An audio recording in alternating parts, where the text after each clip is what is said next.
If you're like most normal people, you probably have a shed like this that's full of what? Oh yeah, those yellow tubs, and they're full of, Halloween decorations, Hanukkah, Christmas, you name it.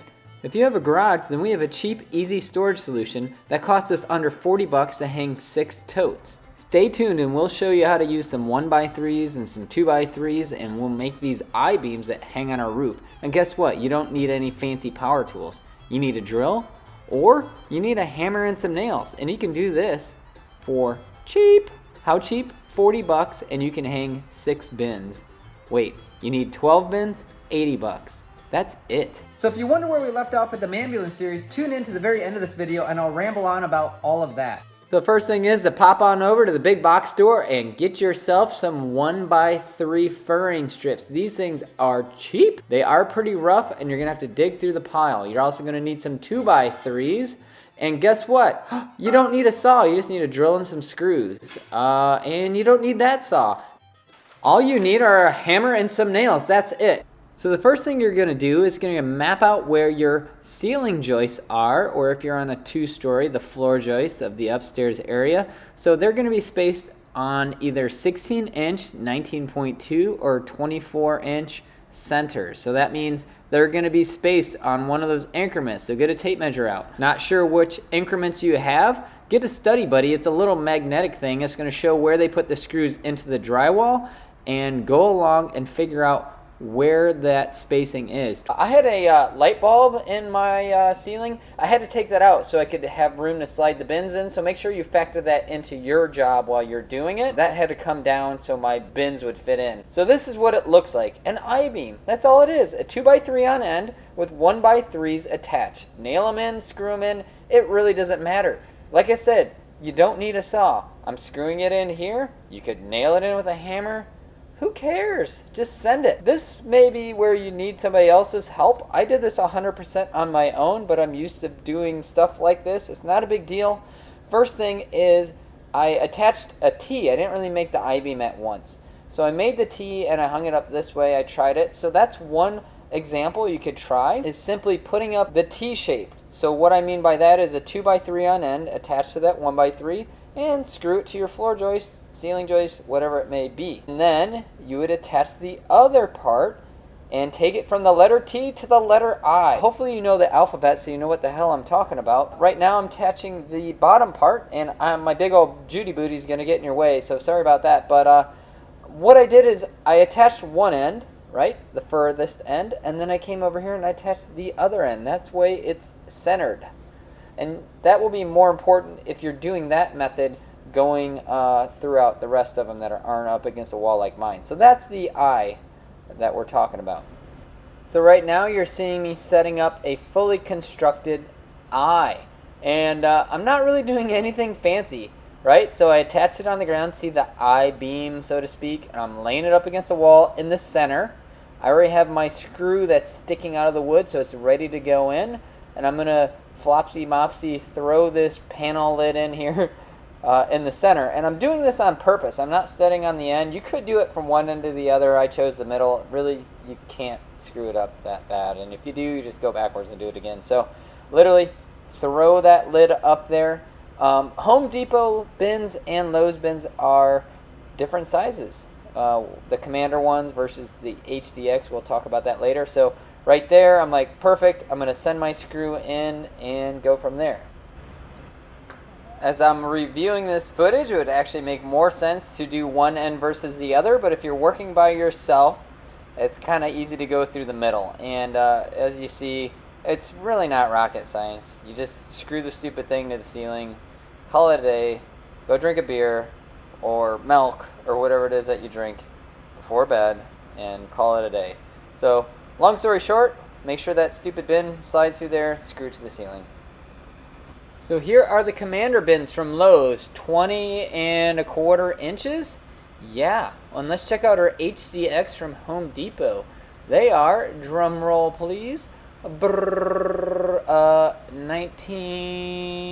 3/8 or 19½. So here we are, folks. A caveman is basically putting this thing on his shoulder, putting it up here. So hey, if I can do it, you could do it 10 times better. So it's really a fast, easy method. It's cheap. Do your thing.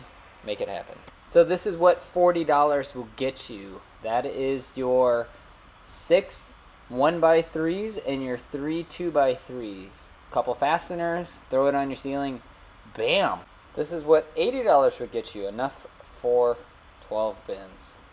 If you're wanting to paint these, paint them with the interior ceiling flat. That way, if you get any extra paint on the ceiling, it blends in. It doesn't look like you're a ding-dong or it's shiny. And, it's not a big deal. Actually, painting these on the ground would be better because if you went to remove these someday, you would have paint lines. So buckle up. We're using a putty knife and some acrylic caulk and my fingers over the lens, and we're just going to take these giant construction grade screws and yeah, there you go. We're going to hit this again with the roller, with the paint. Since I'm doling out useless wisdom in this video, see that paintbrush and paint roller? I put them in a Target bag and a Ziploc bag because that'll last for years. It'll stay wet. You don't go wash it out. Yeah, there you go. It's painted. See that crap on the ceiling? That's from removing the light. See that? Or I'm pointing with my finger. Looks like dog doo-doo. But beyond that, it's just kind of ruining my shot. It's messing with my vibe. But you see all that? It's kind of, it looks all right. It's cheap. $80. Bam. Man, $80 sounds like a lot now that I say it. But hey, if you get all that crap out of your shed,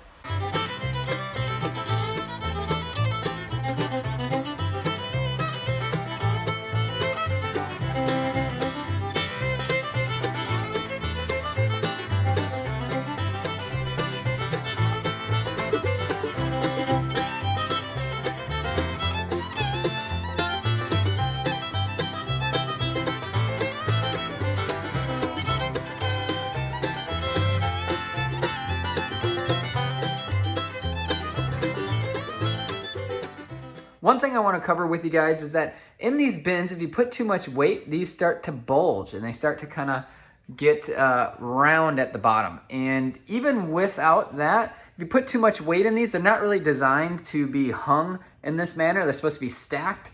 And when you do that, you really want anything to fall in your car because it would definitely mess it up with all that weight falling from up there. So in my situation, I had Christmas lights that were really heavy. So I pretty much just distributed them between these two Christmas bins and problem solved, right? So just be mindful that they're not designed for this purpose.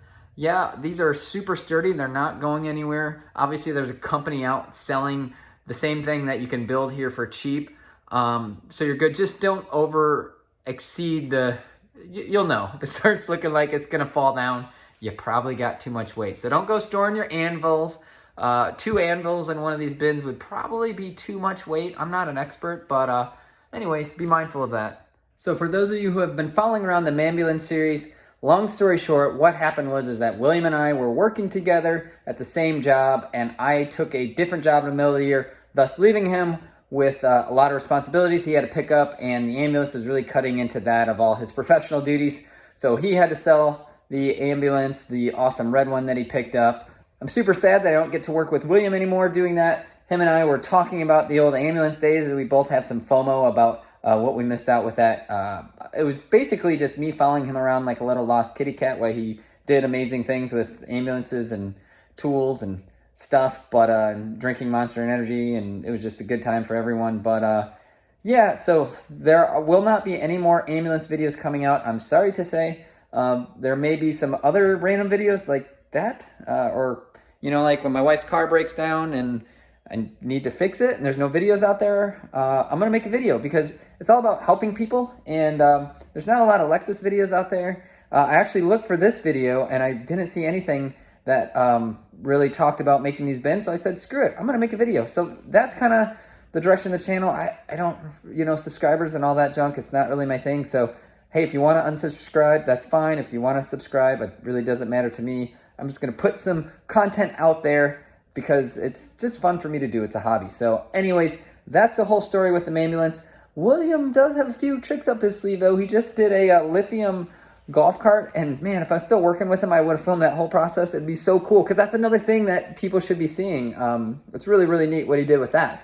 And he wants to do a car, and I really want to do a car as well, an electric car. Obviously William has the skills and the know-how to do it.